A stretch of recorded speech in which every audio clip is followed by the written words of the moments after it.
Aloha et bienvenue dans l'émission Souriez, c'est auto-édité. Une émission pour donner de la voix aux indés. Bonjour Audrey, Bonjour Adi. comment tu vas? Bah écoute, bien et prête pour ce nouveau format qu'on tourne aujourd'hui. Donc j'espère que ça va aussi plaire aux gens parce qu'on a quand même pris un peu de temps à revoir tout ça, à mettre chacune nos idées. C'est vrai que pour la petite histoire, on s'était appelé pour dire ah viens on en discute un petit peu et je crois qu'au final on en a discuté pendant 3 heures de temps pour bien réfléchir un peu à tout ce qu'on voulait mettre dans cette nouvelle émission, enfin ce nouveau format de l'émission. Très hâte qu'on puisse passer ces petits moments privilégiés du coup avec les auteurs auto-édités et les autrices auto-éditées. Donc l'idée c'est qu'on ait environ 30 minutes d'échange avec des défis, des interviews, la lecture, enfin il y a un peu de tout, donc ça va être trop chouette. Est-ce que tu veux bien rapidement nous dire qui tu es, ce que tu fais, avant qu'on puisse passer à nos invités? Oui, donc je suis Audrey de La Patte Graphique. Je suis graphiste illustratrice et je fais de la gestion de projets aussi. Donc j'ai une boutique en ligne. De temps à autre, je fais aussi des couvertures pour les auteurs, du moins ça m'est déjà arrivé. Et puis je fais de la gestion de projet de manière générale dans le web. Donc ça a tendance à bien m'occuper en plus de la lecture. Voilà. Ça fait déjà un beau programme. Et du coup, toi, Abby, qu'est-ce que tu nous réserves? Eh bien, pour ceux qui ne me connaissent pas, peut-être que ça va arriver, des personnes vont arriver ici sans savoir qui on est. Moi, je m'appelle Abby, je suis la créatrice du portail de l'auto-édition qui existe depuis mai 2020. Je suis passionnée par la littérature indépendante et du coup, je mène 1001 projets pour mettre en avant les auteurs et les autrices auto-édités. Je ne vais pas lister tous ces projets ici parce que sinon demain on y est encore. Mais l'émission en fait partie, donc l'idée voilà, c'est de pouvoir les valoriser, les mettre en avant. Donc je fais plein de choses, je fais des chroniques littéraires, partage les nouveautés auto-édition tous les trimestres. Enfin voilà, je fais un tas de choses très différentes. J'ai un podcast, une chaîne YouTube et j'ai aussi cette émission que j'ai le plaisir de co-animer avec toi. Donc voilà, le principe c'est qu'on puisse passer un petit moment avec des auteurs et des autrices auto-édités qui ont paru un livre très récemment. Aloha Marianne et bienvenue dans cette émission Souriez, c'est auto-édité. Comment vas-tu? Ça va, merci beaucoup. Bienvenue à toi et Audrey, nous sommes très heureuses de te recevoir ici, en plus dans ce tout nouveau format. On va faire plein de choses ensemble, on va lire un extrait, on va te poser des questions, on va te mettre au défi, enfin voilà, est-ce que tu es prête? Oui, pour le défi, on verra, mais avec plaisir. Pour commencer, est-ce que tu veux bien un petit peu te présenter, nous dire depuis quand tu écris, ce que tu écris, enfin voilà, ce que tu as envie de nous dire de toi, c'est le moment. Alors, je suis Marianne Ledlow, donc j'écris depuis très longtemps en fait. J'ai commencé par écrire des poésies quand j'étais adolescente, torturée. Mon maître à penser, c'est Charles Baudelaire, bon ça l'est toujours. Du coup, j'écrivais des sonnets, beaucoup de sonnets. Et au fur et à mesure en fait de ces sonnets, il y a un personnage qui revenait tout le temps dans ces poèmes, qui en fait a donné naissance à mon premier roman, qui est toujours pas terminé parce que voilà, il y a beaucoup de moi dedans et a donné en fait un peu les bases de l'écriture puisque je me suis ensuite lancée dans des fanfictions. Je suis une grande fan de Tolkien et forcément du Seigneur des Anneaux. Donc en fait, j'ai écrit une fanfiction avec un second tome même où j'imaginais la suite après la guerre de l'anneau. Une grosse parodie qui avait eu pas mal de succès sur, à l'époque, c'était fanfiction.net. Là maintenant, je l'ai republiée sur Wattpad. Et après, comme j'ai vu que j'avais quand même pas mal de compliments.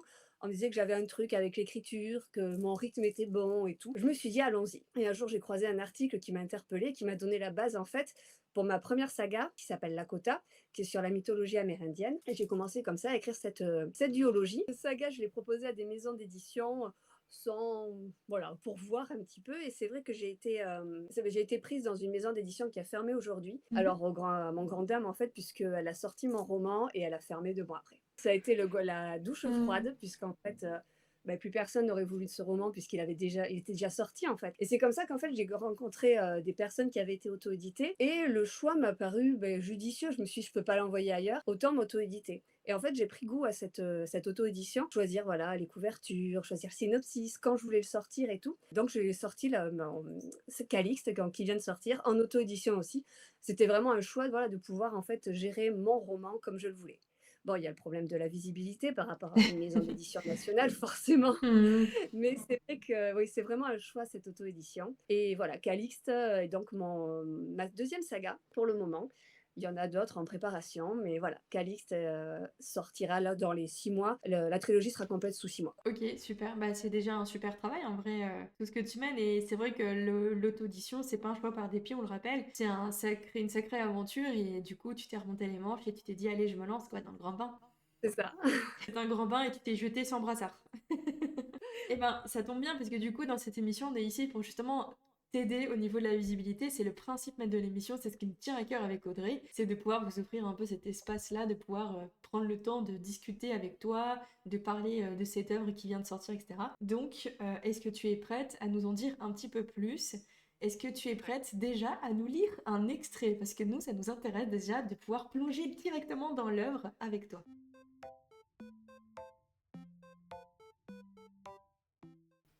À 18h tapante, je suis dans le salon, arborant ma tenue fétiche, celle que je porterai tous les jours sans exception, si on me le permettait.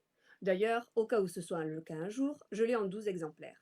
Il s'agit d'une combinaison souple en simili-cuir, le top dans tout ce qui est combat rapproché, de bottines type Rangers, idéales pour les coups de pied, les sprints et les journées à rallonge, de mitaines, toujours la protection solaire, mais aussi une arme redoutable, les phalanges sont incrustées d'acier, et d'un trench coat. La journée, je me coiffe d'une capeline, le style et la protection solaire en un accessoire, le tout en noir évidemment. Pour des questions de discrétion, et puis parce qu'on ne m'ôtera pas si facilement de la tête que le noir est la couleur la plus classe. Comment ça, ce n'est pas une couleur? Je porte mon maquillage habituel, sombre mais élégant, et ma longue chevelure donne un peu de dynamisme à ma tenue. Austère, aurait dit ma tutrice. Gothique, aurait renchéri mon tuteur. Classe, aurais-je répondu. Et Enguerrand, que va-t-il en penser? Il vient de me rejoindre. Lui aussi s'est changé. Il a troqué son uniforme contre un jean brut avec un pull en col en V, une veste de cuir et des baskets. Il vient de perdre 5 ans et autant de sérieux. Je le fixe moqueuse, il hausse un sourcil. Ben quoi, on va boire un verre, non? Il me détaille enfin. Je vois bien qu'il s'attarde sur mes formes moulées dans ma combinaison, mais chasser le naturel. Tu t'es prise pour la nana d'Underworld? J'avoue que j'adore son style, mais tomber amoureuse d'un lican, c'était tellement surfait. Bon, s'exclame-t-il en se rapprochant de moi. Tu l'ouvres ce portail? Il me tarde de boire un spritz en direct de la place Saint-Marc. Je fronce les sourcils. Comment ça, ouvrir un portail? Il me fait marcher, là, c'est ça? Enguerrand, trêve de plaisanterie. Où est le mage? Ma question le fait éclater de rire. Il ajoute que celle-là, il ne s'y attendait pas et que sur ce coup-là, je suis impayable. Stoïque face à son hilarité, je tente de calmer son fou rire. Ce n'est pas une plaisanterie. Je ne sais pas ouvrir de portail. Il s'arrête net, essuie une larme au coin de son œil et me fixe, sans savoir ce qu'il doit penser. Il fronce plusieurs fois les sourcils, et je constate que j'ai droit à un remake de Tempête sous un crâne. Tu ne sais pas ouvrir de portail? Mais tu es une hybride. Les mages savent ouvrir les portails, non? 75%, bon sang, m'énervai-je. Je n'ai pas toutes les caractéristiques dans mon génome. Si tu veux mon avis, tu as quand même raté un super pouvoir là. Tu n'as pas essayé de le réclamer en bonus? Par la pensée, je lui envoie 3 coussins qui reposaient sur le canapé en pleine figure. Ne t'inquiète pas pour moi, j'ai de la ressource. Il passe une main dans ses cheveux, ramasse les coussins qu'il replace sur le canapé. Il me dévisage un instant. Tu ne me fais pas marcher, hein? Tu ne sais vraiment pas ouvrir un portail? Non, je ne sais pas. Bordel, mais tu n'as pas eu une fiche sur moi avant d'accepter la mission? Je ne sais pas, moi, un truc dans une chemise assez confidentiel, format A4, avec ma photo, ma date de naissance, mes mensurations, mes pouvoirs, ce genre de truc, quoi. J'ai juste retenu les mensurations. Détourne le regard, gêné à l'idée qu'il ait vu noir sur blanc mon petit mètre 65, mes 54 kilos et mon 85B. Je plaisante, l'hybride, cette feuille n'existe pas. En tout cas, on ne me l'a pas soumise. Tu as des trucs à cacher? Pour toute réponse, je lui renvoie un coussin dans la figure. Non, mais on n'a pas gardé les cochons ensemble. Il se prend pour qui pour faire des blagues aussi pourries? Pour un mortemart, me répond ma conscience. Alors que je demande comment nous allons nous rendre à Venise sans demander de l'aide à la papesse et à ses conseillers, je vois Enguerrand sortir son téléphone de sa poche. Quelques secondes se passent pendant lesquelles il se dirige vers la fenêtre qui laisse passer la lumière des réverbères de la ville. Salut Ed, ouais, et toi? Je n'ai pas trop le temps d'expliquer, mais j'aurais besoin que tu me rendes un service. Oui, oui, ça annule ta dette. Il me faut un portail d'Édimbourg à destination de Venise, genre dans les 10 minutes. Ah ouais, je t'envoie l'adresse, à tout de suite. Il raccroche et me demande de noter l'adresse sur son téléphone. Je m'exécute et patiente. Voilà, on va bientôt pouvoir profiter de la Sérénissime. Tu m'expliques? Non, déclare-t-il en s'asseyant tranquillement dans mon canapé. Je vais pour lui renvoyer un coussin, mais l'effet de surprise n'est plus là et il intercepte mon projectile. Ma patience a, comme tes pouvoirs, des limites, l'hybride. Remercie-moi simplement pour nous avoir sortis du pré-train. Le remercier? Non, mais il ne doute de rien. J'allais répliquer quand un tourbillon de lumière apparaît devant ma table à manger. Le type qui en sort porte des petites lunettes et un t-shirt Star Wars. Il a l'air agacé. Sans doute devait-il être occupé. Il se dirige vers Enguerrand et lui serre la main. Bon, où exactement à Venise? Place Saint-Marc, ordonnai-je. Et vous êtes me demande-t-il d'un air dédaigneux en se tournant vers Enguerrand. Calixte de Valois, diplomate d'Édimbourg. Lorsqu'il comprend sa bêtise, il se dirige vers moi et s'incline platement.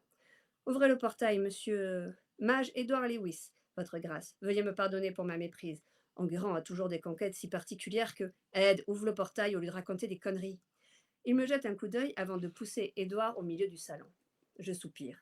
Exactement le genre d'homme dont je me méfie. Un séducteur séduisant qui s'entête à collectionner les femmes. Tandis que le mage lance son incantation, j'en profite pour retirer ma bague en argent, celle qui montre aux yeux de tous que je sers la basilique, et la remplace par une autre, plus simple. Je me dirige vers mon sac et en sors une petite pochette de velours noir. Elle contient un collier constitué d'un cordon de soie et d'une obsidienne. Je le passe autour de mon cou et je sors deux bracelets, de pierres roulées noires identiques, dont j'orne mes poignets. Gavin entre dans le salon et se dirige vers moi, sans se questionner sur la présence du mage. Il me tend une pochette de sang frais que j'engloutis immédiatement. Ce cher Gavin, si prévoyant. Je vous rejoins dès que possible, votre grâce. Faites attention à vous. Évidemment, lui répondis-je en saisissant ses mains dans les miennes. Bon courage pour le déménagement. À demain, mon cher Gavin. Je me rapproche du duo improbable. Édouard tend ses mains vers mon mur et je vois les traits crispés de son visage. J'interroge Enguerrand du regard, car je ne comprends pas pourquoi il semble souffrir. Je lui ai demandé de ne pas révéler de magie lors de notre arrivée. On doit être là-bas incognito. Et comme tu l'as constaté, il est jeune, il ne maîtrise pas tout super bien.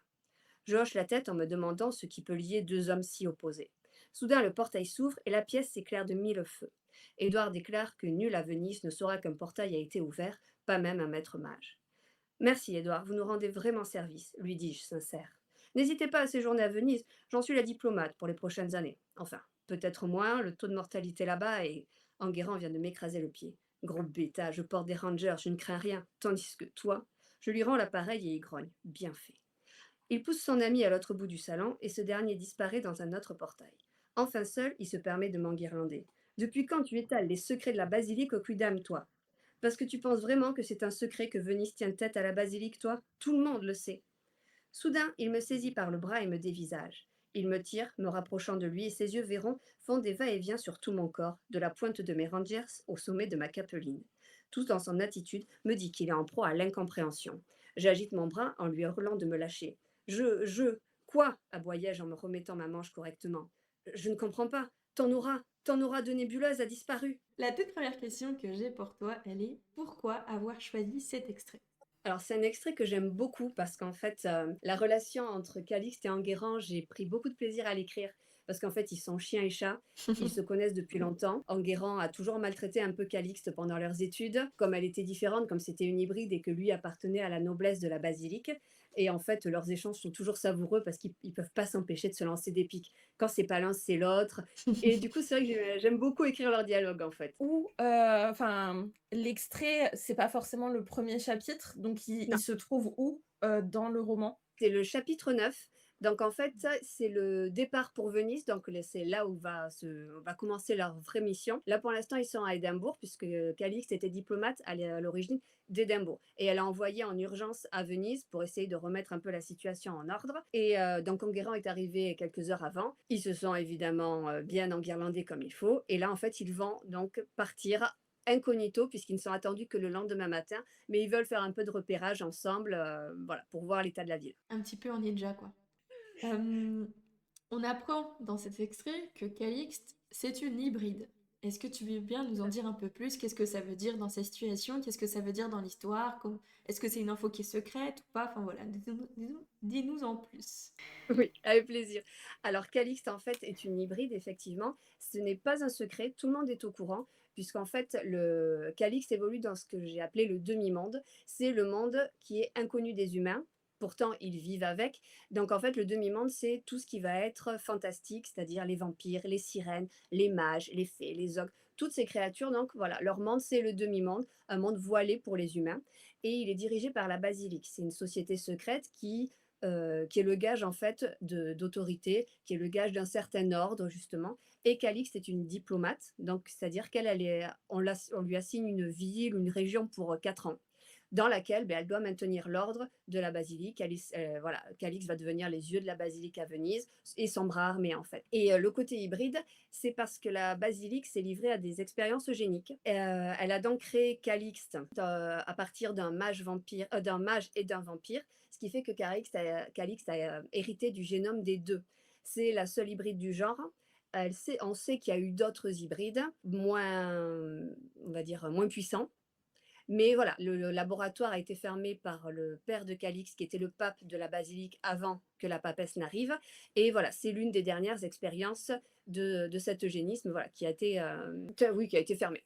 Oui, elle dit dans cet extrait qu'elle est à 75% mage. Oui. Donc elle a plus de part de mage que de vampire. Qu'est-ce que ça veut dire concrètement en termes de caractéristiques pour elle? Alors en fait, elle ne sait pas exactement. Elle a 75% de nébuleux entre elles. Les nébuleux, c'est toutes les créatures fantastiques. Et 25% d'humains parce qu'elle a été portée par une humaine. La basilique les corps de vampires étant morts ne peuvent pas porter d'embryon. Et la basilique n'a pas confiance dans les mages. Donc ils ont choisi de faire porter l'embryon de Calixte dans une humaine. D'où les 25% humains. Ce qui fait qu'elle doit se protéger du soleil, même si elle ne meurt pas au soleil, et qu'elle peut tomber malade et qu'elle est mortelle au final. D'accord.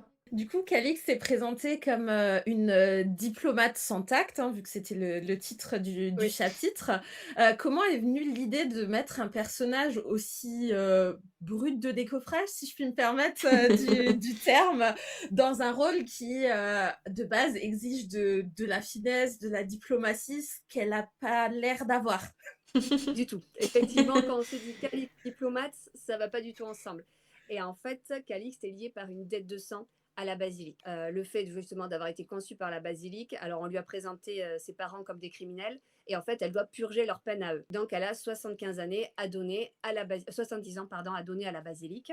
Ses parents faisaient partie de la basilique, donc en fait, pour elle, la basilique, c'est quelque chose qui est commun, qui est vital, qui fait partie de son univers. Elle ne se pose pas trop de questions. Elle a choisi les études de diplomate parce qu'elle voulait se sentir au plus proche des nébuleux plutôt que de rester dans des bureaux, ce genre de choses. Elle a l'impression vraiment d'aider son monde en étant comme ça à gérer une ville, à gérer une région. Elle se dit que son rôle, il est là.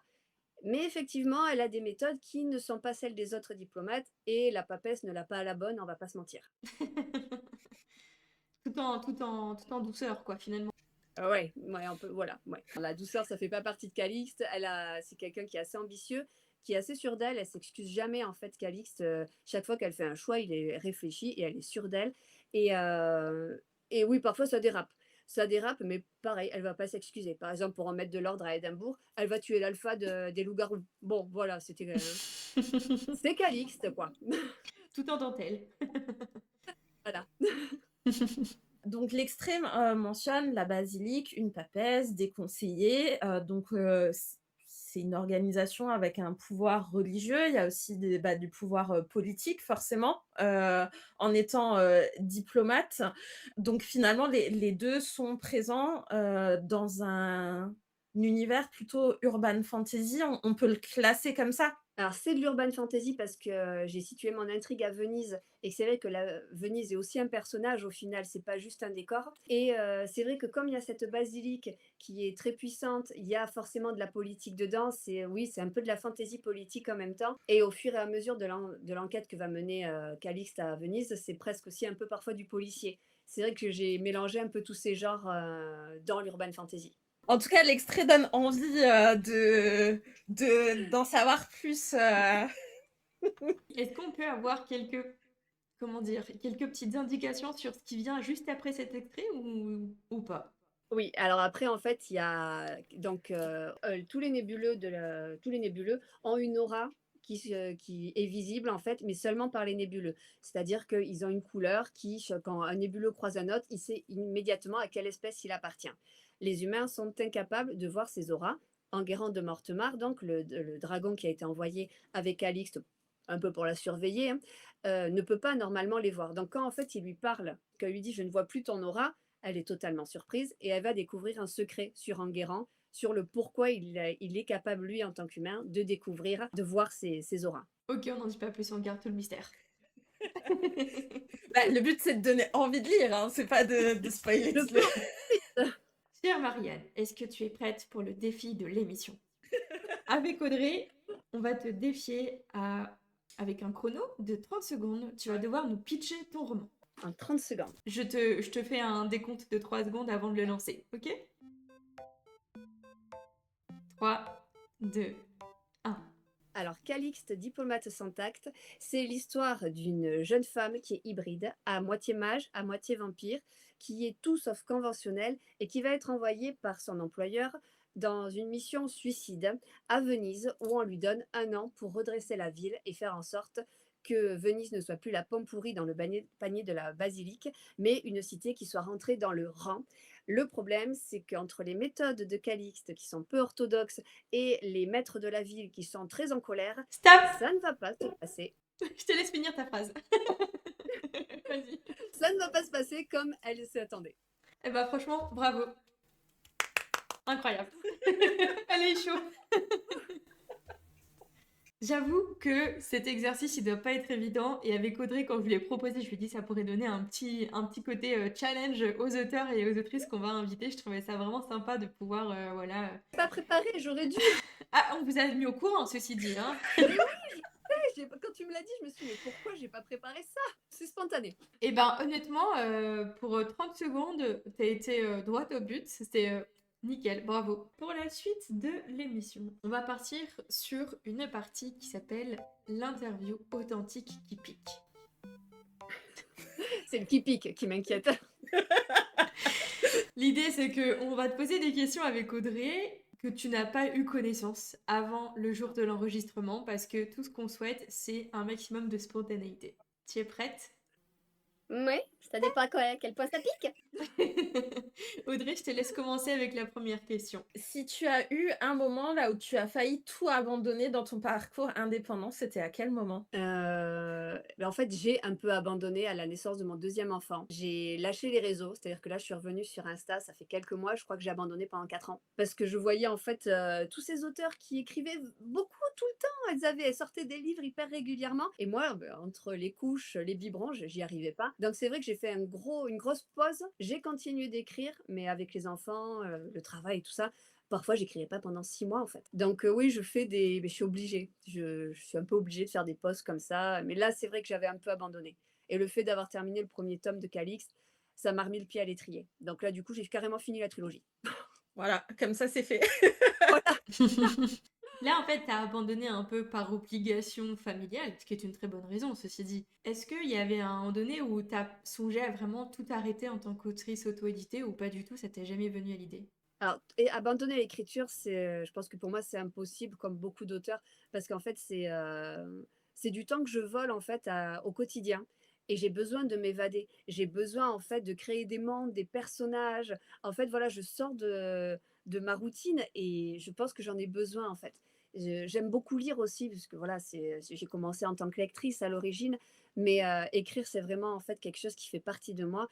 Et quand j'écris pas, voilà, j'ai tous les personnages dans ma tête qui me font toc toc, on est là, tu nous écris, tu nous écris.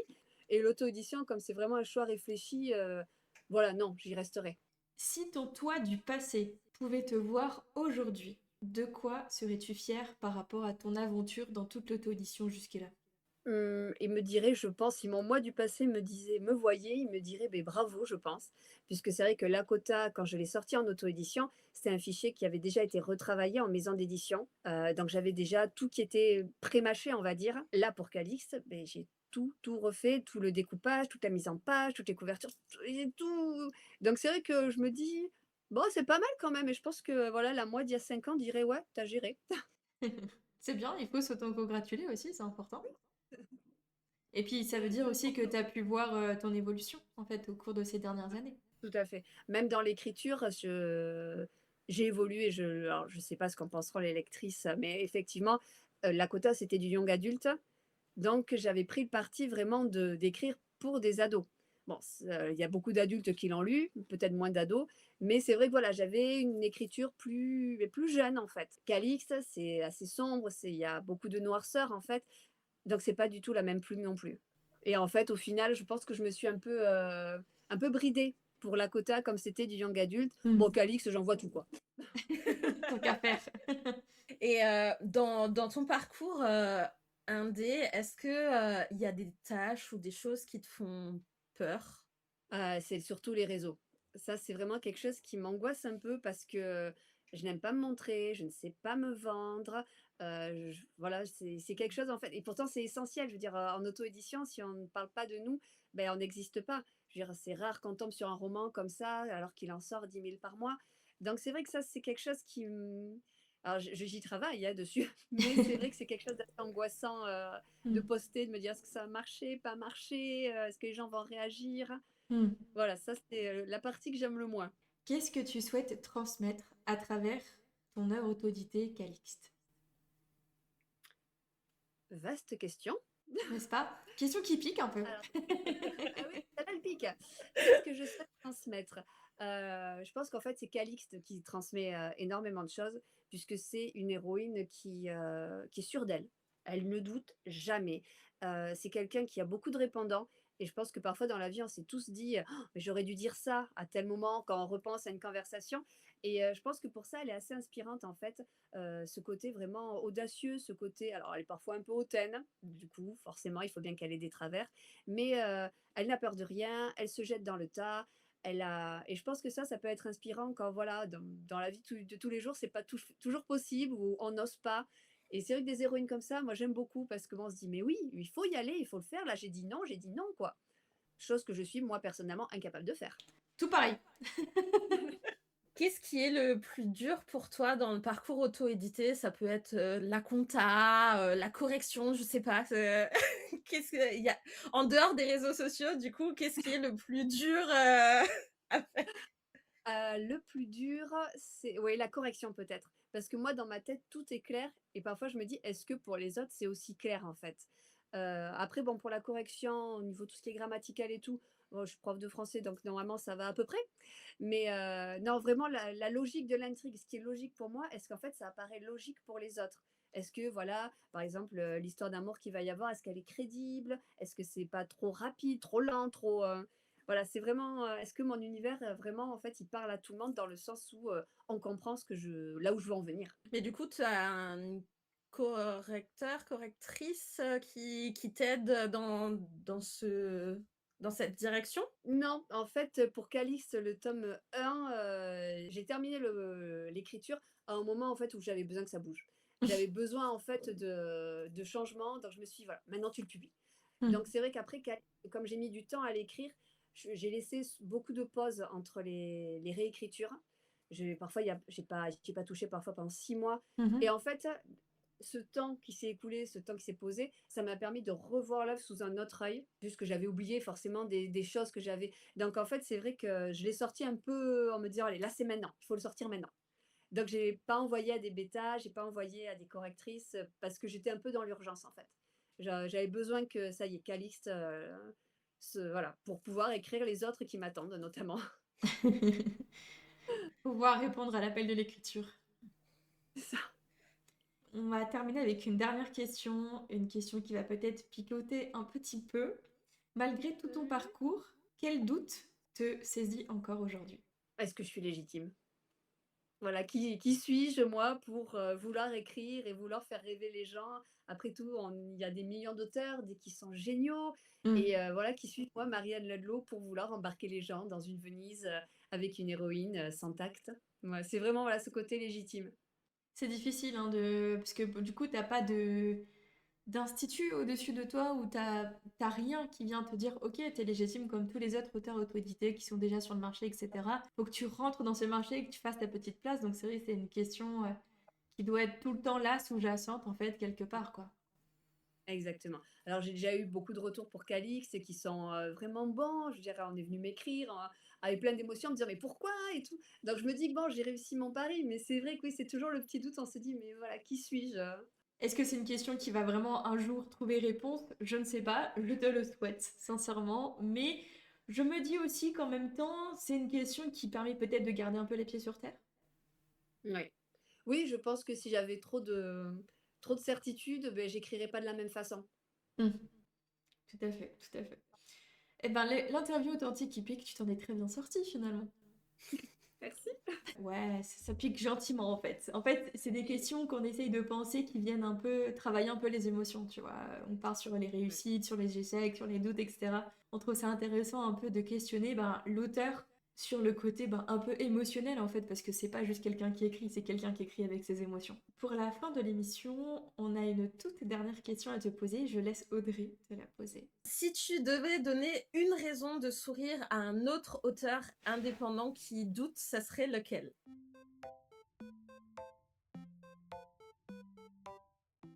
Je pense que je lui parlerai déjà de tout ce qu'il a accompli. Je lui demanderai, voilà, de regarder avec honnêteté tout ce qu'il a fait, tout ce qu'il a sorti, tout le travail qui a été mis en place. Je pense que je lui parlerai aussi de ses retours, des lecteurs parce que c'est vrai qu'au final, c'est ce qui nous motive le plus quand on lit vraiment, heu, des compliments, que ce soit sur l'écriture, sur les personnages, hem et puis, je lui demanderai s'il est comme moi, s'il en a besoin et que s'il en a besoin, c'est obligatoire de continuer, en fait. Donc merci à tous en tout cas d'avoir été avec nous aujourd'hui et d'avoir découvert notre invité auto-édité. J'espère que vous avez passé un bon moment avec nous, que vous avez fait une belle découverte. Ouais, Qu'en c'était penses- absolument génial. Moi, j'ai passé aussi un super moment. On a appris plein de choses. On a pu les challenger, les mettre au défi, découvrir un extrait. Enfin voilà, leur poser plein de questions qui piquaient un petit peu, mais toujours en bienveillance. Et ce n'est pas tout à fait terminé. Il faut que vous restiez avec nous, n'est-ce pas, Audrey? Oui, je crois qu'on a un truc un peu sympa à leur proposer, un peu cosy. Une petite surprise, ouais, donc il faut rester dans le coin, on est d'accord. Donc merci à vous en tout cas d'avoir été présents. Maintenant on passe au moment cosy avec la belle voix d'Abby qui va vous accompagner. Elle va vous proposer de lire le premier chapitre de l'œuvre dont on a parlé tout au long de l'émission. Tout à fait, donc je vous invite à vous installer confortablement, à prendre votre plaid le plus doux, une boisson chaude ou fraîche, tout dépendra de la saison, de quand est-ce que vous allez regarder cette vidéo. Merci Audrey d'avoir été avec moi co-animatrice de cette émission. Merci à notre invité auto-édité. Et puis du coup, je vous laisse vous plonger à votre tour dans son univers avec la lecture du premier chapitre.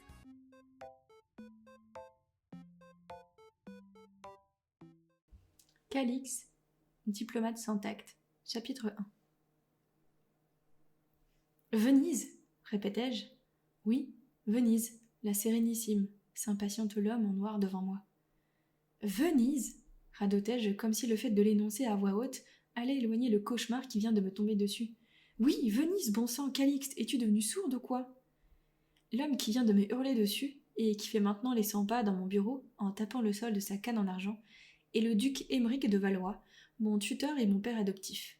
Ses cheveux blancs et ses rides sont autant le signe de son âge avancé que de sa rigueur légendaire. Il jouit d'une sacrée réputation dans le demi-monde.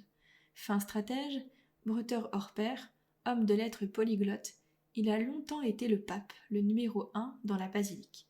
C'est sa compassion, je crois, à l'égard des nébuleux en général, et sa tendresse pour moi en particulier, qui l'ont fait choir de son piédestal. Il me lance un regard courroucé, et seule la main douce de sa femme, ma mère adoptive et ma tutrice donc, la duchesse Adélaïde de Valois, sur son bras, le fait s'arrêter de creuser le parquet. Heureusement, j'y tiens, moi, à ce parquet.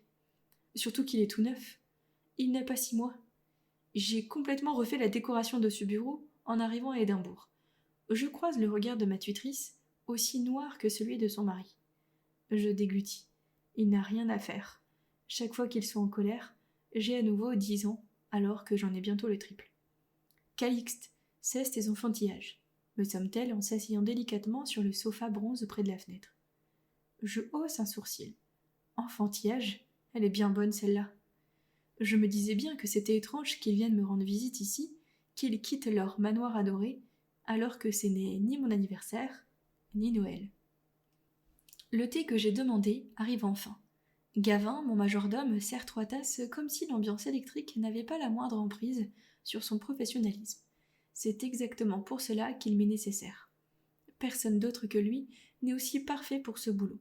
Son flegme lui permet de sortir de n'importe quelle situation, et Dieu sait que mon métier nous apporte son lot de complications. Sitôt qu'il a franchi le pas de la lourde porte en bois massif, Adélaïde de Valois reprend avec sa voix qui n'admet pas de réplique. Ton père te disait donc que tu es affecté à Venise.